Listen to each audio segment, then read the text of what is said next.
Good morning. This is the Paradise Unicorn Priestess bringing you day 191 of A Course in Miracles, the Yin translation, where we use female words. This would be July 10th if you're starting at the new year. The branching of the road. When you come to the place where the branch in the road is quite apparent, you cannot go ahead. You must either go one way or the other. For now, if you go straight ahead, the way you went before, you reach the branch, you will go nowhere. The whole purpose of coming this far was to decide which branch you will take now. The way you came no longer matters. It can no longer serve. No one who reaches this far can make the wrong decision, although she can delay. And there is no part of the journey that seems more hopeless and futile than standing where the road branches and not deciding on which way to go.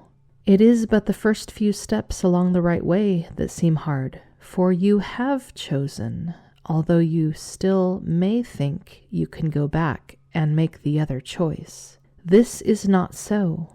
A choice made with the power of heaven to uphold it cannot be undone. Your way is decided. There will be nothing you will not be told if you acknowledge this. And so, you and your sister stand here in this holy place, before the veil of sin that hangs between you and the face of Christ. Let it be lifted. Raise it together with your sister, for it is but a veil that stands between you. Either you or your sister alone will see it as a solid block, nor realize how thin the drapery that separates you now. Yet it is almost over in your awareness. And peace has reached you even here, before the veil. Think what will happen after. The love of Christ will light your face, and shine from it into a darkened world that needs the light. And from this holy place she will return with you, not leaving it nor you. You will become her messenger, returning her unto herself. Think of the loveliness that you will see who walk with her. And think how beautiful will you and your sister look to the other.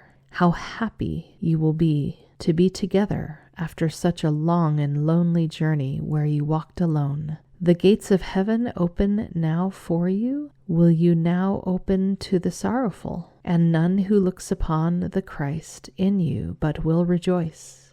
How beautiful the sight you saw beyond the veil, which you will bring to light the tired eyes of those as weary now as once you were.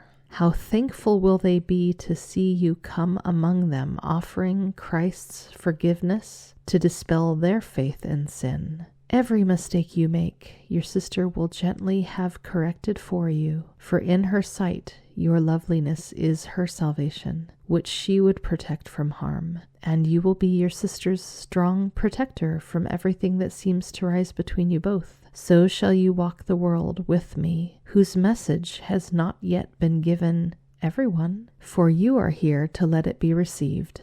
God's offer still is open, yet it waits acceptance. From you who have accepted, it is received. Into your hand, joined with your sisters, it is safely given, for you who share it have become its willing guardian and protector. To all who share the love of God, the grace is given to the givers of what they have received, and so they learn that it is theirs forever. All barriers disappear before their coming, as every obstacle was finally surmounted that seemed to rise and block their way before. This veil you and your sister lift together opens the way to truth to more than you. Those who would let illusions be lifted from their minds are this world's saviors, walking the world with their Redeemer and carrying her message of hope and freedom and release from suffering to everyone who needs a miracle to save her. How easy is it to offer this miracle to everyone? No one who has received it for herself could find it difficult, for by receiving it, she learned it was not given to her alone. Such is the function of a holy relationship, to receive together and give as you received. Standing before the veil, it still seems difficult, but hold out your hand, joined with your sisters, and touch this heavy-seeming block, and you will learn how easily your fingers slip through its nothingness, It is no solid wall, and only an illusion stands between you and your sister and the holy self you share together.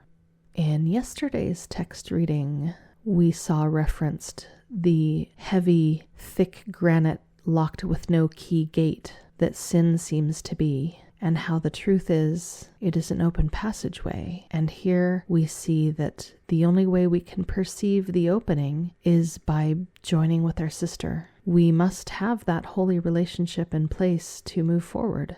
Now, that holy relationship is not made with the illusion layers of the outside that we see in the default world. It's made with the light of heaven that is at the core of every living thing. That's what we make it with. So the holy relationship can be forged even if we are not speaking actual words to the other person, or if that person is not even incarnated. And again, sister does not necessarily refer to a human, a person. It may refer to the entire rest of the universe that we think of as not us in this present moment. But however we think of it, that connection is made in our thoughts, because thoughts are the most real thing in the illusion. And that is where forgiveness happens, is in our thoughts.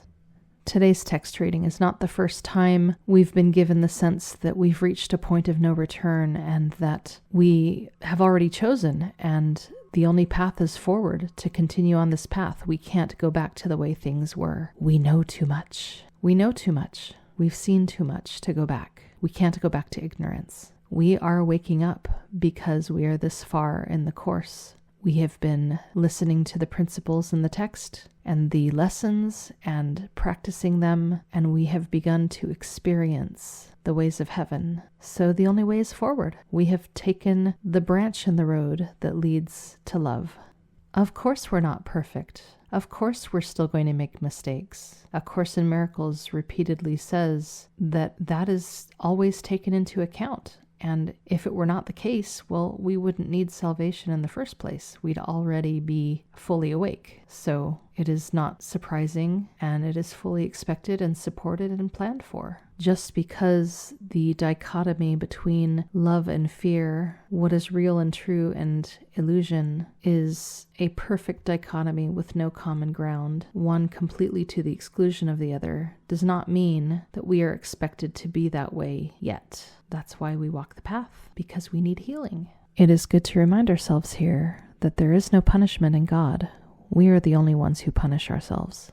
All right, lesson 191. I am the holy child of God herself. Here is your decision of release from bondage to the world, and here as well is all the world released. You do not see what you have done by giving to the world the role of jailer to the child of God. What could it be but vicious and afraid, fearful of shadows, punitive and wild, lacking all reason, blind, insane with hate? What have you done that this should be your world? What have you done that this is what you see? Deny your own identity, and this is what remains. You look on chaos and proclaim it is yourself. There is no sight that fails to witness this to you. There is no sound that does not speak of frailty within you and without. No breath you draw that does not seem to bring you nearer death. No hope you hold, but will dissolve in tears. Deny your own identity, and you will not escape the madness which induced this weird, unnatural, and ghostly thought that mocks creation and that laughs at God. Deny your own identity, and you assail the universe alone, without a friend, a tiny particle of dust against the legions of your enemies. Deny your own identity, and look on evil, sin, and death, and watch despair snatch from your fingers every scrap of hope, leaving you nothing but the wish to die. Yet what is it except a game you play in which identity can be denied? You are as God created you. All else but this one thing is folly to believe. In this one thought is everyone set free. In this one truth are all illusions gone.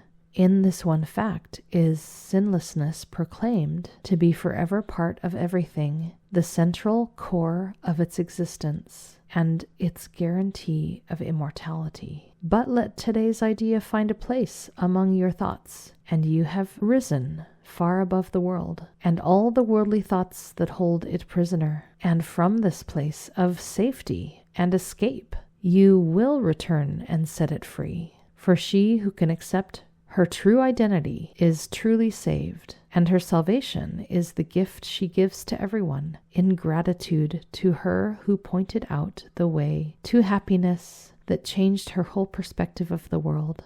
One holy thought like this, and you are free. You are the holy child of God herself. And with this holy thought, you learn as well that you have freed the world. You have no need to use it cruelly and then perceive this savage need in it. You set it free of your imprisonment. You will not see a devastating image of yourself walking the world in terror, with the world twisting in agony because your fears have laid the mark of death upon its heart. Be glad today how very easily is hell undone. You need but tell yourself, I am the holy child of God herself. I cannot suffer, cannot be in pain. I cannot suffer loss, nor fail to do all that salvation asks. And in that thought is everything you look on wholly changed. A miracle has lighted up all dark and ancient caverns, where the rites of death echoed since time began. For time has lost its hold upon the world. The child of God has come in glory to redeem the lost, to save the helpless, and to give the world the gift of her forgiveness. Who could see the world as dark and sinful when God's child has come again at last to set it free? You who perceive yourselves as weak and frail, with futile hopes and devastated dreams, born but to die, to weep and suffer pain, hear this. All power is given unto you in earth and heaven. There is nothing you cannot do. You play the game of death, of being helpless, pitifully tied to dissolution in a world which shows no mercy to you. Yet when you accord it mercy, will its mercy shine on you. Then let the child of God awaken from her sleep, and opening her holy eyes, return again to bless the world she made. In error it began, but it will end in the reflection of her holiness, and she will sleep no more the dream of death. Then join with me today. Your glory is the light that saves the world. Do not withhold salvation longer. Look about the world and see the suffering there. Is not your heart willing to bring your weary sisters rest? They must await your own release. They stay in chains until you are free. They cannot see the mercy of the world until you find it in yourself. They suffer pain until you have denied its hold on you. They die till you accept your own eternal life. You are the holy child of God herself. Remember this, and all the world is free. Remember this, and earth and heaven are one. This lesson contains so many of the ideas that we have been building upon. It's not really anything new, except perhaps that it emphasizes how all the rest of the child of God, all the rest of the shards, are waiting on us to accept this, to receive the atonement for ourselves and receive our identity. They're waiting for us to do that which will set them free. That is the urgency here. Liberating others from suffering by liberating ourselves. May it be so. Happy practicing.